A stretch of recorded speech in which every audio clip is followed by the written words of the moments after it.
Today we are going to have Dr. Yoann to talk about his study experience. Hi Yoann. Hello. Would you like to give us a bit introduction about your journey?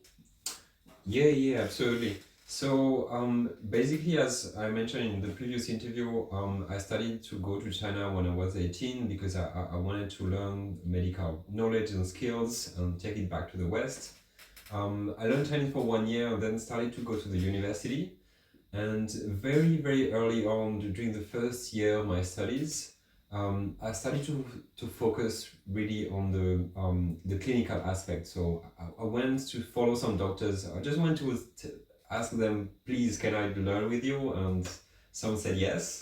So I went, and a few days a week I would go to the clinic, see how acupuncture was done, see how they were prescribing herbs, trying to understand what's the mechanism behind the condition of these patients, and how these herbs work, how you think as a clinician, and how we can like build up a clinical reasoning to make diagnosis and a treatment plan.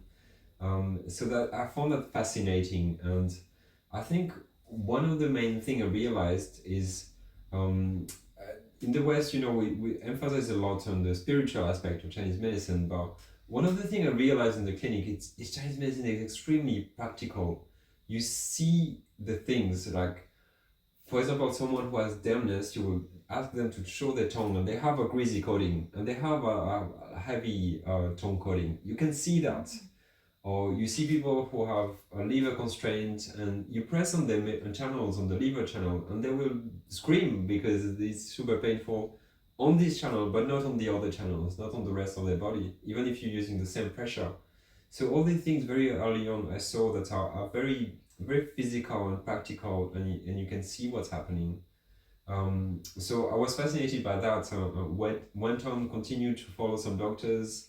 Some of them were very folk doctors who were practicing doing very dodgy things in a small clinic in the old Beijing.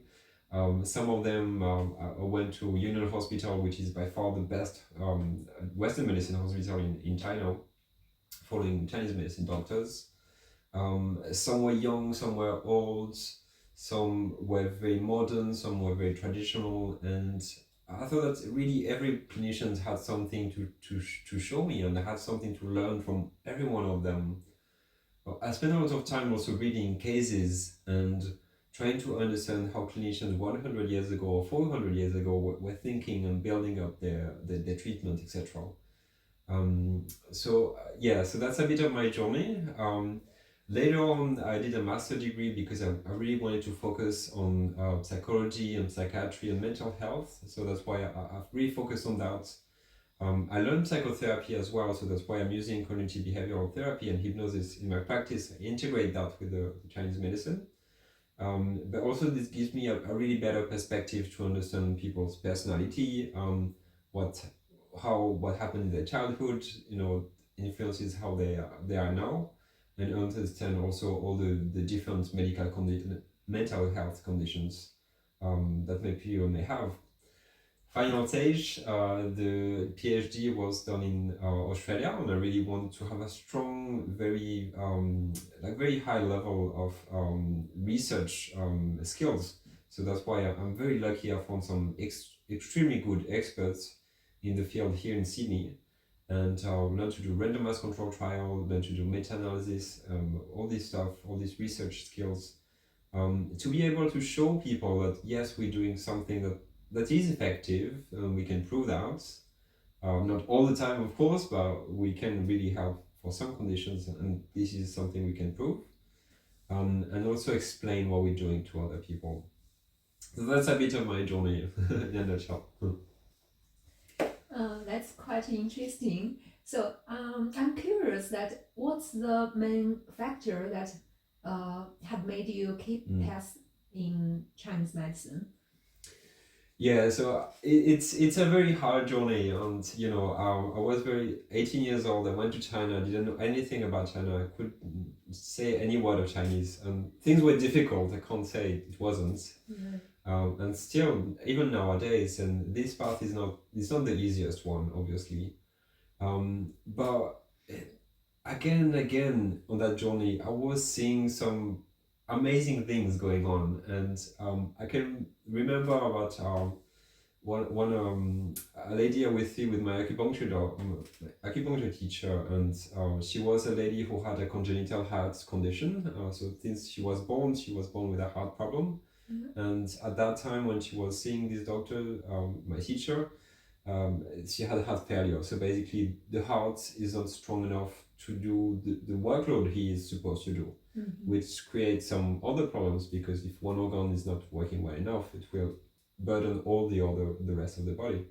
And basically, this is this kind of condition where, well, you don't have much time to live, and you don't have really a good prospect in the rest of your life. This patient was 40 years old, maybe less, maybe 35 years old. She had a little daughter. She was great. She was amazing. She, sometimes we would make her having some pain. She would never complain about that. She was always the nicest person ever. So for me, it was heartbreaking to see that. And she went on for the acupuncture and herbal medicine treatment at the same time. After 1 year, she was much better. So before that, she couldn't do any work at all. She couldn't even take care of herself, cooking and stuff. After 1 year, she stopped to have emergency conditions. So before that, she went, I think, 12 times to the emergency because of her heart. After that, after 1 year, she didn't need to go anymore. She felt having much more energy. She was able to cope with daily things, cooking, cleaning, all these things she could do. And she just, her life completely changed. And we could also see the objective signs of the disease, such as the edema and all these things, were also getting better. Her heart was getting better in all the signs and symptoms. Another example was a young girl I treated in the last few months, and she was undiagnosed for months and months, and she couldn't. She was extremely tired. She had arthritis, joint pain, digestive problem, etc. And no one could diagnose her. She went to 4 different hospitals. They gave her corticoids, they gave her antidepressants, lots of different drugs. It wasn't really working. No one really knew what was going on. So I started to treat her with herbs. This was a long distance treatment, so I couldn't do acupuncture. After a few months, her symptoms started to get better and better. She had more energy. The digestive system completely disappeared. The joint pain was gone as well. And she could go to school because she had to stop school for more than 1 year. And then she could finally go back and have her life back. So even though she's now not completely cured and there's still some problems, still something going on, but her life had completely changed because of what we're doing. And I think that's amazing. Yeah, that's very inspiring. So is that some of the case that you have come across that most impressive during your study? Well, yeah, lots. I've seen hundreds of cases that were really impressive, and I could talk for hours about them. I'm very passionate about this. I'll just give you a few other examples. So I remember when I was following the doctors in Union Hospital, the large biomedical hospital in Beijing. And my teacher, sorry, was treating this lady who was very old. She was 70 years old. She had liver cirrhosis, and so basically the liver is blocked. It's become like stone. It's very hard. So it doesn't function very well anymore. And this is a very quite late stage of the disease. And generally in biomedicine, you say you can't go back from that. You can't reverse it. You can't reverse liver cirrhosis. And she had edema, her belly was really full. Again, she couldn't take care of herself at all, and had lots of pain around the body as well. After she took hers, and again, same thing. After it takes a while, for this kind of condition. So it took at least 6 months, but probably more than 1 year. And then she got better and better, and this was really impressive. And we could also see that the artery that is leading to the liver was getting smaller, so it gets larger when the liver is blocked. And so it's a vein, not an artery.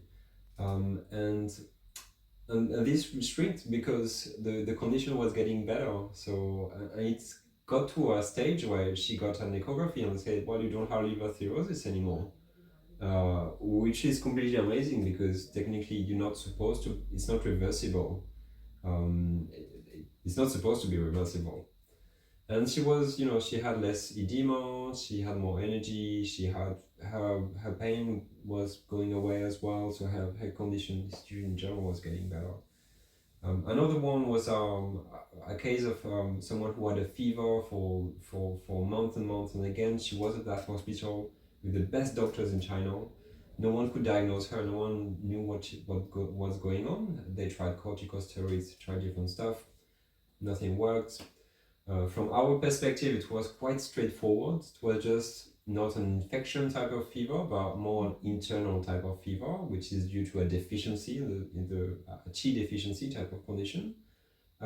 So yeah, my teacher prescribed the formula Bouzhou in Titang, which is appropriate for this type of situation. And after, I think it was after 2 months, the fever was gone. The fever went away. And she was really fine. After a few months, she didn't have any relapse. So this is, under control. One of last case I won't say, that's my personal case. It was one of the first patients I was treating, and I was very, very nervous. It was a lady, 20 maybe 20 years old, who had uterine bleeding for more than 1 year.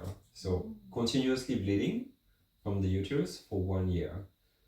Again, she went to the hospital, they gave her some different treatments. They say it's an infection, take these antibiotics, didn't really help. She went to a Chinese medicine doctor, but then they were not very professional about it, so they just treated, it's an infection, or treat it as an infection, but that's not the way we work in Chinese medicine.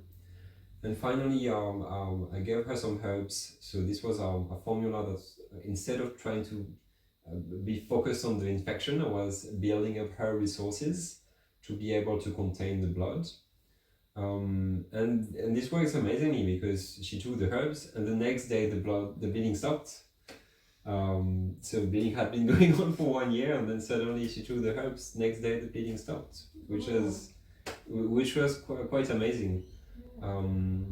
She stopped the herbs after that, and then the bleeding came back a little bit, but much less than what it was before.